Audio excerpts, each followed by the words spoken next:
Welcome to an all-new episode of Hearthstone Hypotheticals, a show where I ask my Hearthstone Twitter some kind of question and we get to see what the Hearthstone community believes about a certain topic. And today's topic is the most frustrating card in Hearthstone. It could be by your own definition of frustrating. The best and funny answers will be featured in a future video.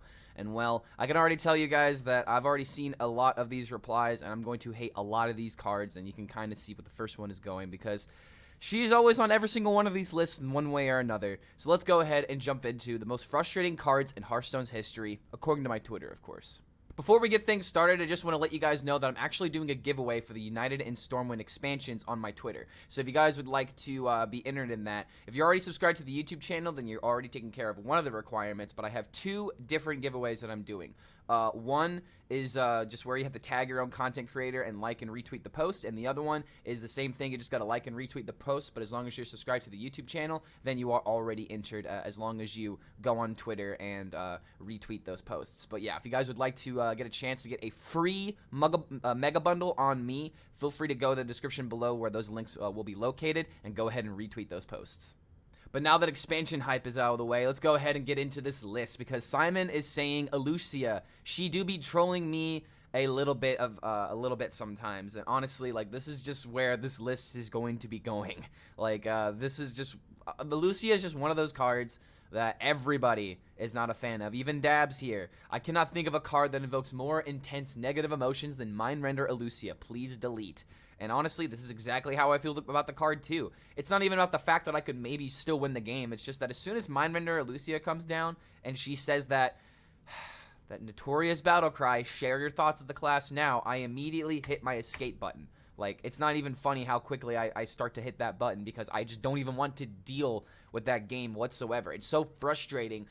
And it doesn't even matter if you can win. It literally doesn't even matter if you can win. And I said this last time on the previous episode, where if you're a rogue and this happens to you and you have Shadow Step, there's just no hope for you to win the game. You get your entire turn skipped in a lot of instances. And the thing that sucks the most about Mindrender is that you can play like 4 or 5 cards from your opponent, and then as a priest, you just gave your opponent like a bunch of cards that have like awkward mana costs or whatever. So unless you've played like palm reading or something, or you've saved like a soul mirror, then your opponent really is not going to have much to work with. So Mindrender Alucia may be a good counter card, but it's the most frustrating card, at least that I can think of in Hearthstone.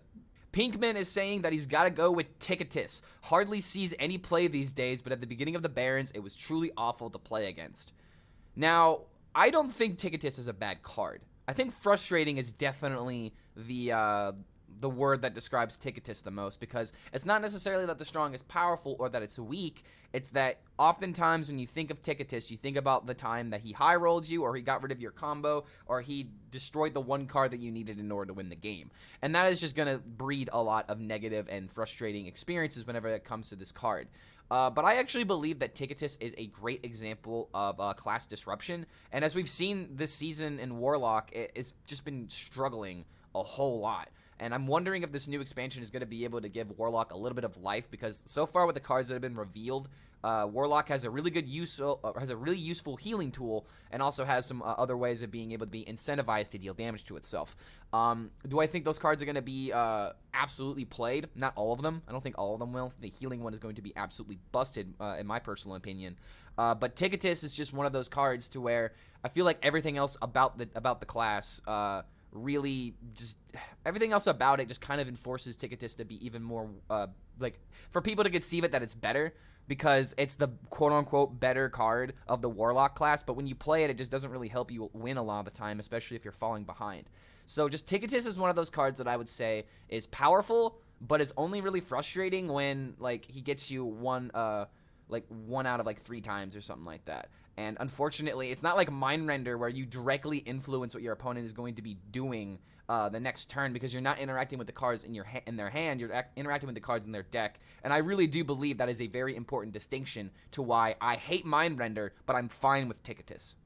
Photon is saying every single time that Brawl is played, one of 2 players will always be frustrated. And honestly, that's a pretty clever way of going about this post right here, because Brawl is one of those cards that has been around Hearthstone's history since Warrior has been a thing. It's a classic card. It's probably not going anywhere because it's such an iconic removal for Warrior, and just The biggest thing about Brawl is that you always have a way of being able to fail, and that's why it fits in the most frustrating cards in Hearthstone. Because you're either an aggro class that, gets their entire board wiped away, and your opponent's one minion survives the Brawl somehow, or you're on the opposite side, you play this and somehow a Deathwing or the biggest minion survives, and your Brawl really didn't do what you wanted it to. And that's why I think that this card is never going to get changed, and why it's always going to be available to Warrior, because it's just so important that Warrior has these kind of board clears to where it doesn't matter what's on the field, just one minion, one little guy is going to be able to survive at the end of it. But it's a very flavorful card. It's very frustrating no matter which side of the board that you're on. Just depends on the outcomes. So I think that Photon really hit it on the head with this particular submission. Presidente is talking about Psychic Scream, probably one of the most one of the most frustrating priest clears of all time. A 7-mana wipe the board clean and put everything in your opponent's deck. That's what the card does. Like, I don't care if that's not what actually the text says. Shuffling all minions into your opponent's deck doesn't sound nearly as good as just completely denying your opponent any chance of having any hope of winning the game. Like, let's be honest. Like, Psychic Scream is one of those cards to where when Priest played it, you were like, no! That was the only thing that you said was just no or fuck or just something angry. Because, like, the thing that I hate the most about Psychic Scream, it is too good. It is too good of an AoE to the point where not only are you getting rid of all the threats on the board, that's the reason why you're playing an AoE, but you're also limiting what your opponent can draw. And if, like, for example, you're playing like an Odd Paladin, if they draw a Recruit, that's literally a dead draw. Like, you have no turn there if you are top decking options. So Psychic Scream was one of those cards to where not only did it feel frustrating to go up against it because my board was gone, but for the rest of the game, my draw was crippled depending on what I was playing. And the other thing that sucks about Psychic Scream is that Priest's weakness is like Death Rattle sticky minions that they can't clear. This just completely goes above anything that Priest even has to be able to remove, because silencing is not even on the same level as just straight up like sapping everything and putting it into the deck. That's pretty much what this card is. It's like a sap, except all the cards go into your deck instead of in the hand, and it's 7 freaking mana, and it doesn't even matter how many minions are on the field. Like, oh my god, I would love to see this card like change somehow. Maybe 9 mana. 9 mana would be a lot more fair, and it's along the same lines as like Plague of Death, which I think is a fine card. Plague of Death being a 9 mana kill everything and silence everything makes sense. You're at least killing everything, but Psychic Scream doesn't get rid of the threats, it just makes them a problem later if you're even going to win the game, and that's not usually common if Psychic Scream is being played. There's only 2 situations this card gets played, where, there's a large board and you're just completely winning there because you have no cards in hand, or your opponent has to play Psychic Scream because they have no other choice, and maybe you still have some resources in hand, but it's still really hard in order to beat Priest when they have this card. Not a fan of Psychic Scream, never want to see it again, ever.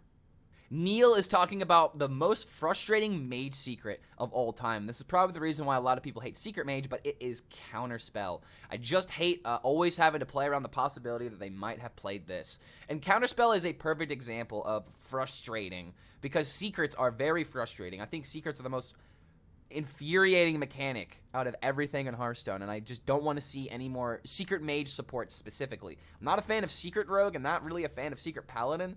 And Secret Hunter is just something that brings back bad memories. I am just not a fan of not knowing what I'm playing around, especially when, if you have to play a spell, you play the spell and suddenly your turn is skipped, and then you're just stuck with this hindsight of, I guess I should have played a minion. I should have played around the Counterspell. I didn't think my opponent would play Counterspell into my coin because I am on the coin, but they did it anyway, and I gave my opponent a benefit of the doubt, and now I'm the one that has to suffer because I quote-unquote made the correct play.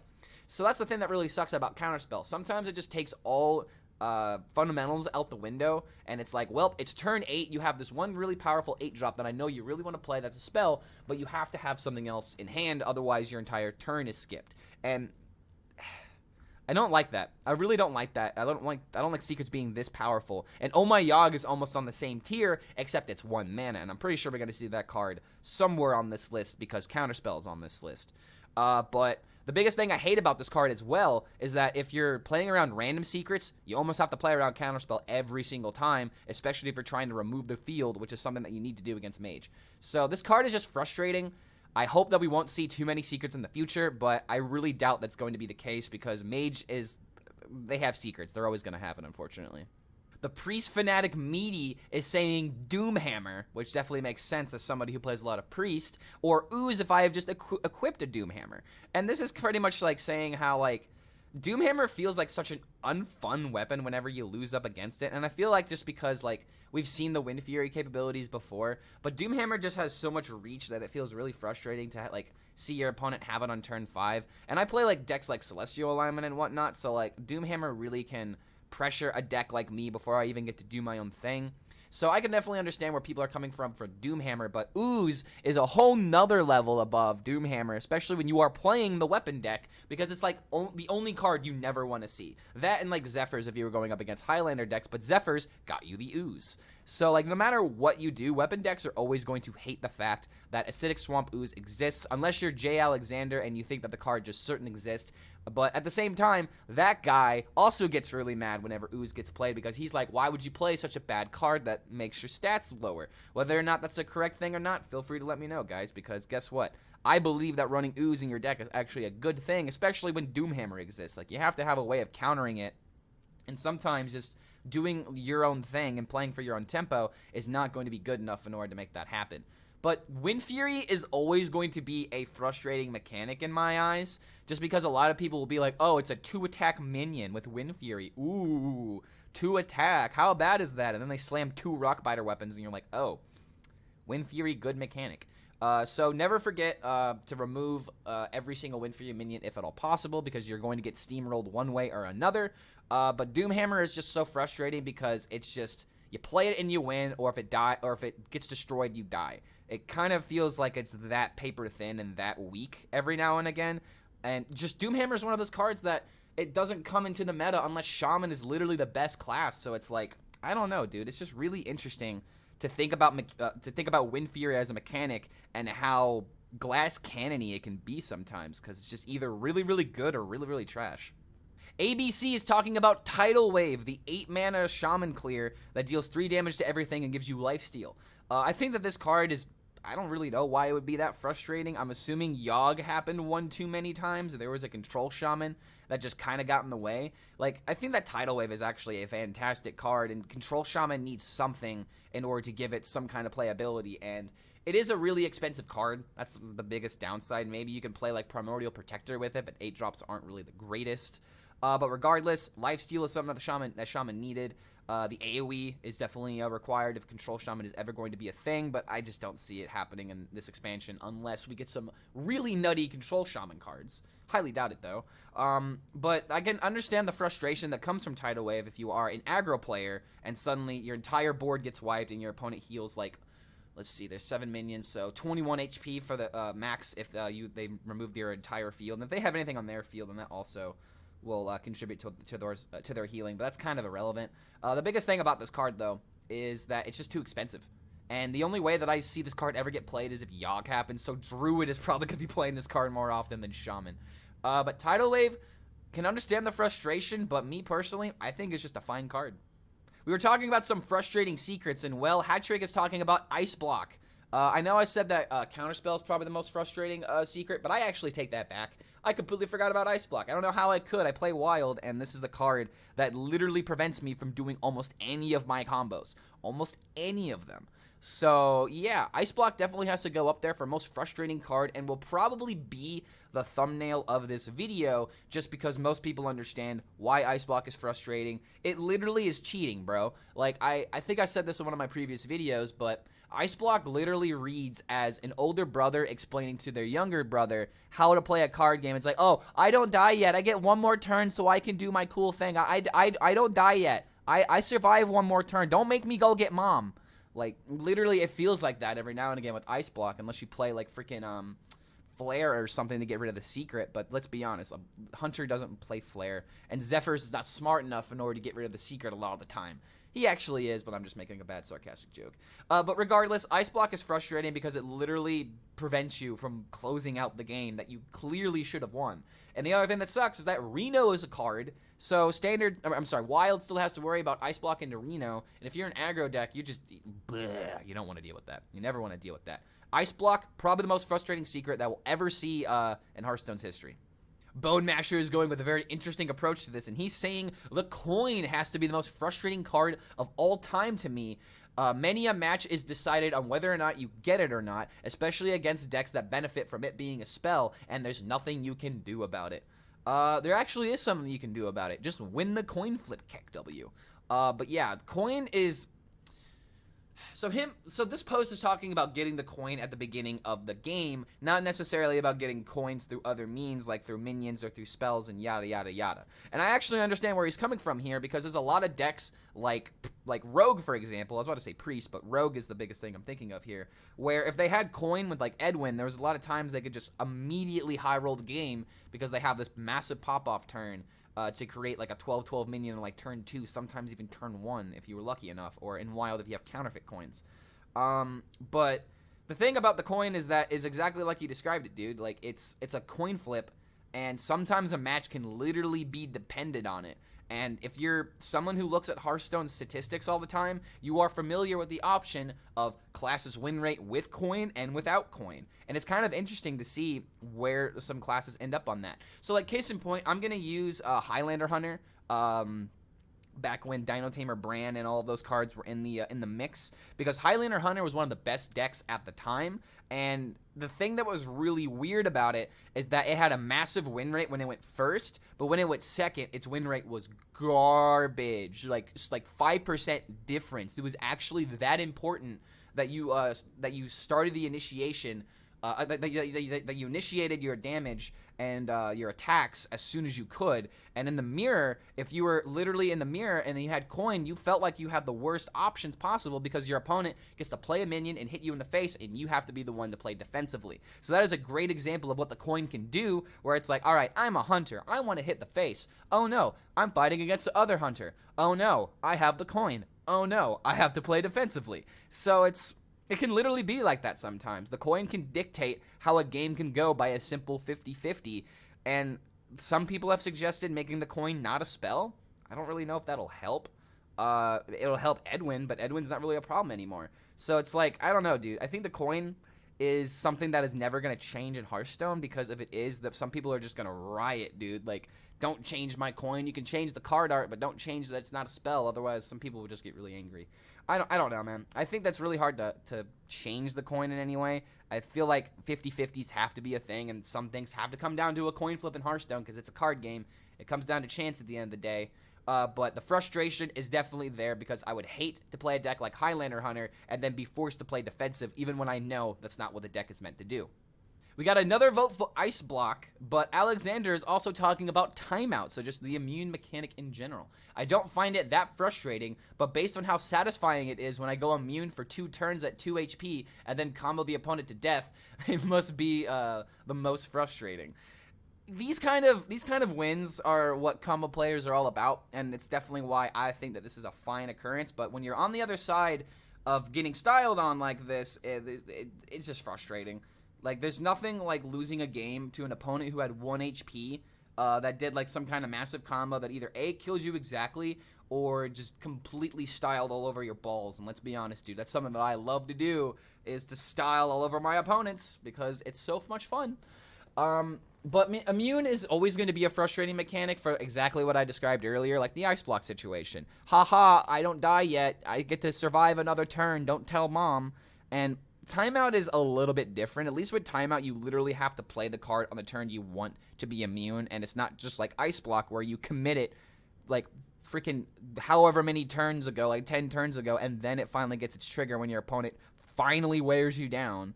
So like timeout, I feel like is a lot less frustrating, but Ice Block just rings true as some of the most frustrating mechanics and cards in Hearthstone. I think immune is a very slippery slope whenever it comes to mechanics, but Ice Block, bad example of it. Timeout, amazing example of it.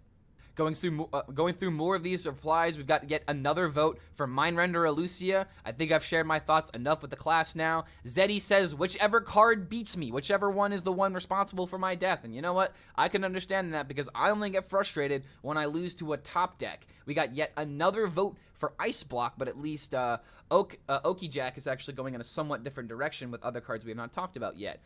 So the ones that we've already talked about is Ice Block and Psychic Scream. Ice Block because it allows his mage to be degenerate. Psychic Scream because it remains one of the best board clears ever made. I mean, it's not really a board clear, but it clears the board. Ha ha ha.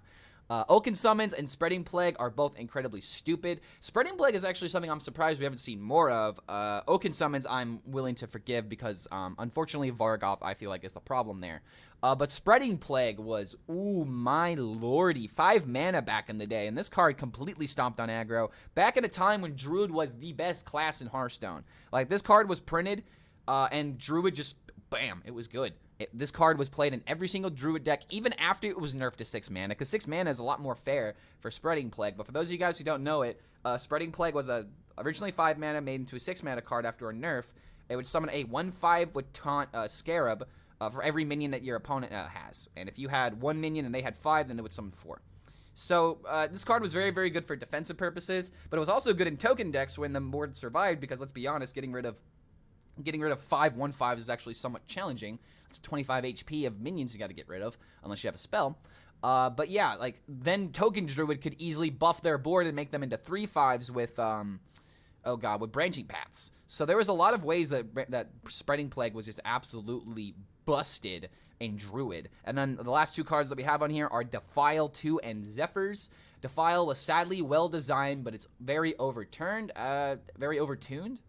You know, I don't think I can agree with that, man. I feel like Defile is just a really good card, and sadly, there's not really a lot of ways to be able to play around Defile, so it's like, I mean, it's a frustrating card to lose to, but I feel like every single time my opponent has the Defile, like, clear, like, I mean, like, a really, really good Defile clear. I'm not just talking about, oh, I just used 1 Defile in order to clear an aggro board. I'm talking about using Defile to get rid of, like, a full control board. You deal, like, 11 damage to everything. I always feel cool whenever I see that, even if I'm, suffering against the Defile.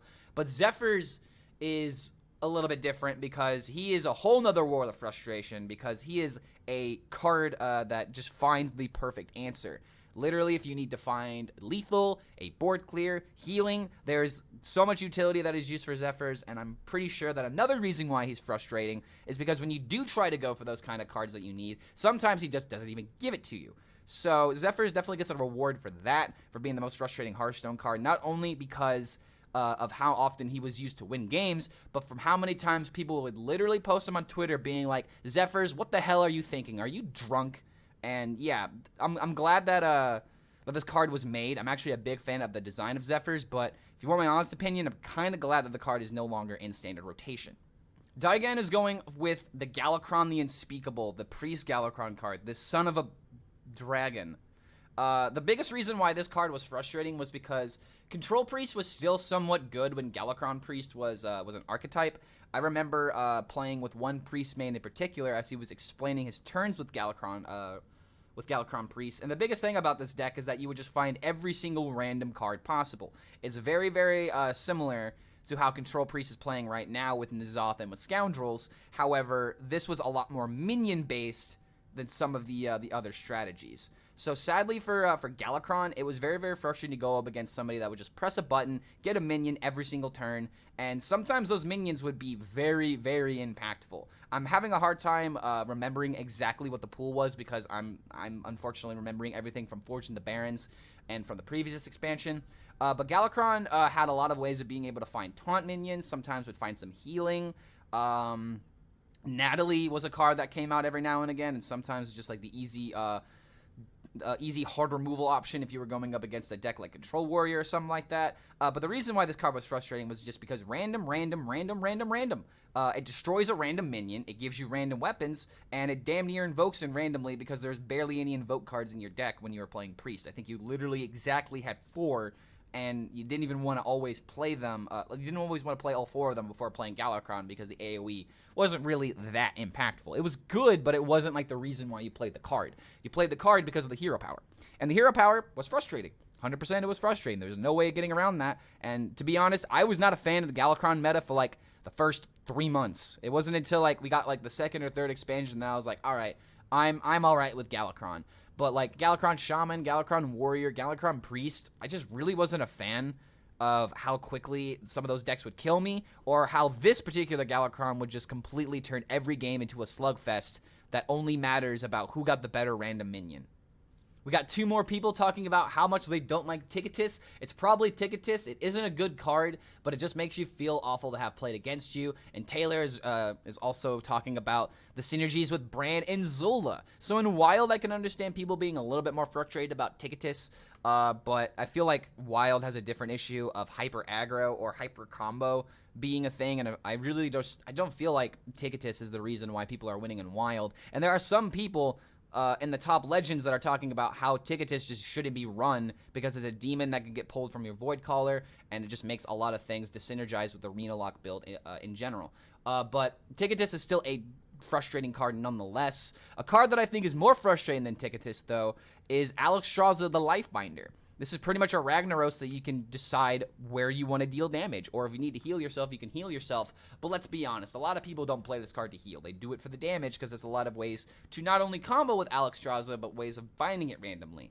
And that's why nothing is worse than seeing Alexstrasza come down for lethal, especially for fighting like a priest that literally found it off of Draconic Stanies and you couldn't play around it. So, like, this card is just used in everything. Like, this is becoming one of those cards that literally it's the replacement for Rag, because with Rag, you at least had to take a whatever % chance in order to win the game. But with Alex, if your opponent's at 8 HP, boom, game's over. Nothing you can really do about it. I think that this card is definitely, needed in Hearthstone. I feel like every single class should have some way of being able to burst to some capacity. I don't think the card should be changed. I don't think anything really needs to be done, but it's just really frustrating to see, the cycle of life continues, or whatever her battle cry is. The cycle of life, the cycle of life. I get it, Alexstrasza. You're a good card. The only time I really want to see this card is when I'm playing, like, Scabs Rogue, but now Scabs Rogue is being replaced in Wild with Spectral Pillager for all the right reasons. It's still available in Standard, but, yeah, I think that Alexstrasza is just going to be one of those cards that becomes more frustrating as the expansions get released, because it's still going to be played. It's still going to be the go-to last bit of burst that a lot of decks need, and I just don't imagine this card being taken out of the meta unless we get a hyper-aggressive meta that doesn't want to run 9-drops.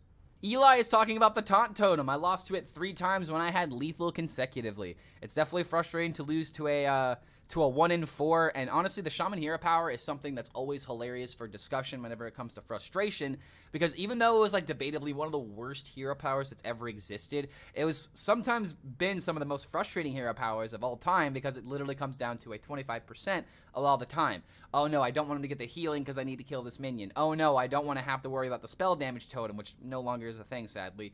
Oh, but the Taunt Totem still rings true, because if your opponent has lethal and the Taunt Totem gets in the way of that, you just literally got another turn because of a 25% chance. And let's be honest, Shaman doesn't really have a lot of ways of being able to summon that many impressive taunts unless you want to overload some mana crystals. But yeah, the Taunt Totem is definitely something that gets in a lot of people's way and becomes very frustrating for that exact reason. Lazy Peon is talking about Yogg Saron and associated cards because he doesn't allow me proper RNG when I'm the one who plays it, and he just fucks me in my board. Plus, after the nerf, he just kills himself and the effect ends. So this nerf that you're talking about, Peon, no longer exists. They reverted this nerf a couple of years ago, like somebody in this post was telling you, but it looks like you're already aware of that. But Yogg Saron, the way that he was printed originally, which the way that it works now, is that for every spell that you play, he plays a random spell. But there was a point where literally Yogg was so frustrating, it was actually played in a lot of competitive events to where they decided to nerf the card, where if Yogg were to kill himself, the effect stops, and that just completely ruins the whole reason of playing Yogg Saron, because there was so many ways of him being able to just kill himself off of the first freaking spell. So, unfortunately, Yogg Saron is always going to be a frustrating card for either your opponent or for you, because you're going to win the game with Yogg, or Yogg is going to completely screw you over, maybe overload your mana crystals, maybe just summon nothing useful for you, keep clearing your board over and over again, and then for some reason, after the last card is played, it's a Pyroblast to your own face, and you're like, screw this card, I hate this card, RNG, never lucky. But Yogg was a frustrating card not only for the players, but for the competitive scene as well, because people did not like the idea of just a complete crapshoot card being the reason why somebody would win literally thousands of dollars in prize pools. So Yogg Saron, like, I like the new Yogg Saron now, because his effects are a lot more diverse, and it does come down to like a 19%, yada, yada, yada. There's a lot of other RNG that's involved. But the new Yogg feels a lot more tame. It feels a lot more tamed to where, like, you need to play 10 spells first in order to get its trigger. With the old Yogg, you played 2 spells and you played Yogg, and who knows what would happen. It won't really be that good, but the point stands is that you can play Yogg, the original one, with only like 1 or 2 spells versus the other one when you have to have 10 spells in order to even get a chance of getting some randomness. But I like Yogg Saron just because I'm a wild gamer. And by wild gamer, I don't mean in the format. I mean I like to play some really, really whack stuff that people haven't seen before. And Yogg Saron definitely tickles that part of my brain very well. We got yet another vote for Tickatus, but Sebastian is also talking about any card that incentivizes playing Solitaire. Cards like Waygate, Sorcerer's Apprentice come to mind. The biggest thing about Sorcerer's Apprentice, I feel like, is Mage is always getting cards that are 1 mana or less that just do something really, really insane. And the first thing that I can think of is Ray of Frost. Not only is Ray of Frost a good freeze mechanic, but it's a twin spell, so you literally get 2 spells for the cost of 1. And when Sorcerer's Apprentice is on the field, you literally just get to cheat so much mana. It's just not even fair. The Waygate is a little bit more along the lines of Solitaire because you just do your thing. You don't care about your opponent. You play Ice Block and you do your massive combo. Even if they have their Ice Block, you're not going to care because you're going to take another turn anyway. So I can understand the frustration with that, and Open the Waygate was literally a card that ruined the meta for several expansions, actually. There were plenty of metas where this was just the card to play, otherwise you were not playing the best deck in Hearthstone, and you were literally kidding yourself whenever it came to your win rate.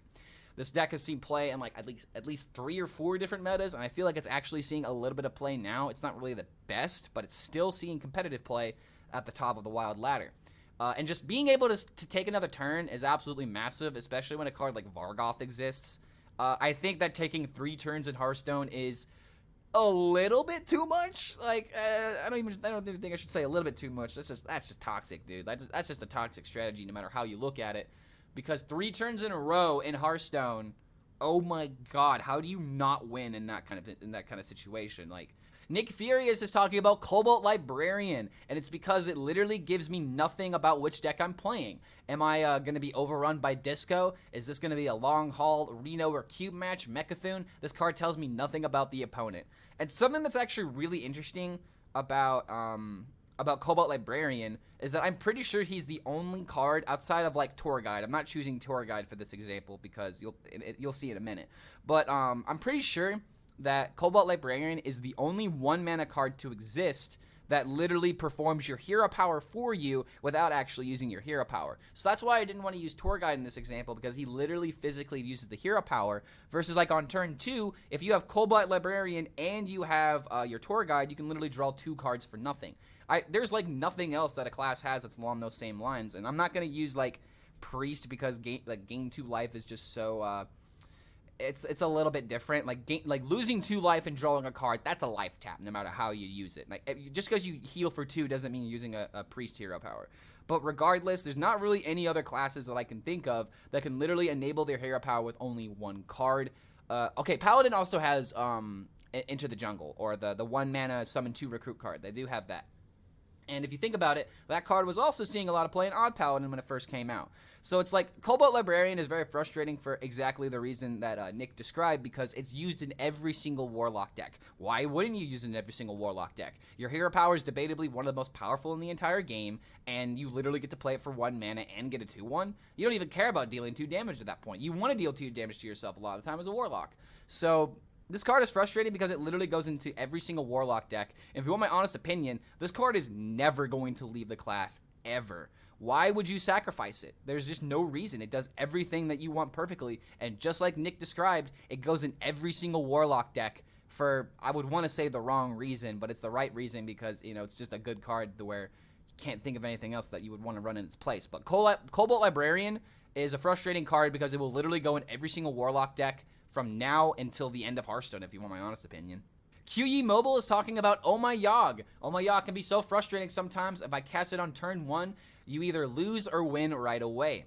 I don't really know what she's talking about like on the turn 1 aspect, but the one thing that I will definitely point out about Oh My Yogg is in Wild, it's the most frustrating because forbidding cards exist. And something that you actually want to do, especially when you're in Standard In Standard, you want to play around Oh My Yogg with the coins, so that way you get like a Lightning Bloom and an Innervate or some kind of like really, really bad 0-drop to where it's not going to really dictate how your turn's going to play out. But in Wild, though, you have Forbidden cards which take all of your mana, so playing the correct way can literally lose you a turn for your opponent playing 1 mana. That's got to be frustrating no matter what context you look at it in. And that's not even getting into all the other ways that Oh My Yogg can be frustrating. Like, you play like a certain card that's important to your combo. It gets counterspelled essentially and gives you some kind of like really useless card. The biggest thing about this is that sometimes it just becomes a 1-mana counterspell because you play a card and then whatever card that Oh My Yogg turned it into, you literally can't get any effect out of. So it's just like, it's counterspell but for 1 mana and in Paladin. So it's like, I don't really know if this card is good for the class identity. I really don't know why it was given to Paladin. I feel like they were just trying to give Paladin a really good secret. And luckily I love the flavor. I love the flavor because it's Yogg. But I don't love how this is essentially just Counterspell disguised as a Paladin secret with Yogg plopped on top of it. I can't get my mind off of that. Placido is going with a convincing Infiltrator. And if you want my honest opinion, this card was 100% a mistake. And the reason why it's a mistake, Big Priest. Big Priest absolutely was a deck that does not need more support, and it keeps getting more support for, I think, all the wrong reasons. Blood of Gahoon was another good example of a card that I don't believe Big Priest really needed and just tilts it over the edge. But going back a few expansions when this card was printed, Obsidian Statue was the big card that everybody hated in Big Priest, and now you're telling me there's essentially a card that does exactly what Obsidian Statue does, except it doesn't give me life, and it's cheaper. It's also a 5-mana 2/6, so it's really hard to be able to remove. So like I trade my aggro tools into it. I trade like 2 or 3 minions, and then he kills a 3rd or 4th minion, and just random destruction is fine. Not when it's on a minion that can be brought back this consistently, and this is why Big Priest is always going to feel so frustrating to go up against, because no matter what you do, it feels like they're always going to have some way of being able to remove your cards, and just, I hate seeing this card. Greeting Fellow Humans literally made me tilted to see for so long, because I had a lot of aggro decks, or I was playing Paladin, actually, Anyfin Paladin. And this card would often get in the way of me being able to get that last bit of damage that I needed in the mid game, so that way my combo would actually win. So it's just like, this card is always going to be frustrating no matter what meta I go up against it, just because of all the memories that I have attached with it. But just like, Big Priest is the biggest reason why I don't like this card. It's probably no longer really run in Big Priest because they just have so many good cards. But even if someone's running a budget list, this card is going to give them a really good win rate nonetheless. We've got yet another vote for Oh My Yogg, but El Tinho is going with Reno Jackson, probably one of the most original, frustrating cards that came out in Hearthstone set, because I really can't think of another card like Reno that was like everybody hated it, except for like maybe Ice Block. Ice Block is the first thing that comes to mind. But the expansions before Reno, maybe you had cards like Knife Juggler, you had cards like Ragnaros that people were frustrated about, but Reno was on a whole new level of, oh my god, I hate this card, literally because of the fact of aggro decks being stolen their win, essentially. If you have this on turn 6, or you have it, or if you top deck it on turn 6, then all it does is just win the game against you because your aggro opponent no longer has the gas in order to kill you. And this card has definitely been, I wouldn't say problematic, but has been on a lot of people's target list for quite some time because they just absolutely hate how consistently this card can sometimes counter them. The funny thing about Reno, though, is that he just isn't an automatic win card if you play him on 6. Sometimes there were aggro decks that were able to deal another 30 damage really, really quickly because they were able to stick minions. And so even when you played Reno, you would lose sometimes. There's a lot of times where he just isn't that good. But the Reno archetype will always be a thing now and will always have his name because of literally what how impactful he was in the meta. And just this card is going to be frustrating no matter if you're someone who's playing it and just trying to get your hero back up to full and then you still die to an OTK, or if you're the aggro player that just completely got their win completely taken away from them. This is one of those cards that there's always going to be one person that's upset at the end of the day, and if you're the aggro player, you just better hope that your opponent is going to be upset because you have plenty of damage. The other thing that kind of is interesting about Reno is how it literally enabled an entire archetype for years. And actually, I'm a big fan of the Highlander archetype. I like the idea of being able to utilize multiple cards that maybe wouldn't be playable outside of this own archetype. But Reno Jackson is always going to ring true as one of the most frustrating cards in Hearthstone because people do not like having their game stolen away from them, and that's exactly what he does. And the last card that we'll go over is Taylor's suggestion of Celestial Alignment being very, very frustrating, or Tickatus, because those cards are played, and I usually don't get to play the game anymore. Celestial Alignment is something that I really would like to defend, but the more that I think about it, the more I can't, because Celestial Alignment is literally the definition of one opponent is doing something really, really crazy while the other opponent just kind of has to sit there and see if there's any possible way that they can win the game. And well, in Wild and in Standard, there are both decks that use Celestial Alignment and have this massive pop-off turn the turn after you play it, and literally the very first turn if you're lucky enough, because Lady Anacondra now makes the deck so much more consistent. I've been playing a lot of Miracle Druid. I played it on yesterday's stream, and I actually had a positive win rate with it. But regardless, the thing about Celestial Alignment that is always going to be annoying is your opponent literally needs to have the one card. They only have one card to play when after you play your alignment. So if it doesn't automatically like put them in a position to either A, win the game, or B, stop you from doing your gigantic combo turn, then sometimes Celestial Alignment is just going to be a really frustrating card to go up against, because it just comes down to the fact, did they have the ramp, did they have the alignment, and then they have everything else afterwards. And that's a lot of ifs for players to be like, all right, I'm not okay with this because there are too many loopholes that this had to go through, and now that I'm on the other side of it, what the hell am I supposed to do? My opponent cheated all this mana, my opponent did all this crap, and I only have I have a boar in hand, or I have like one AoE that doesn't even get rid of everything. That's kind of the point that I'm trying to set up here, is that for the Druid, it's definitely hilarious, and I have a ton of fun playing this archetype, and it's like, I think it's the most fun deck in Standard right now is a Celestial Miracle Druid, but that's only because I'm the one playing it, I'm not the one going up against it.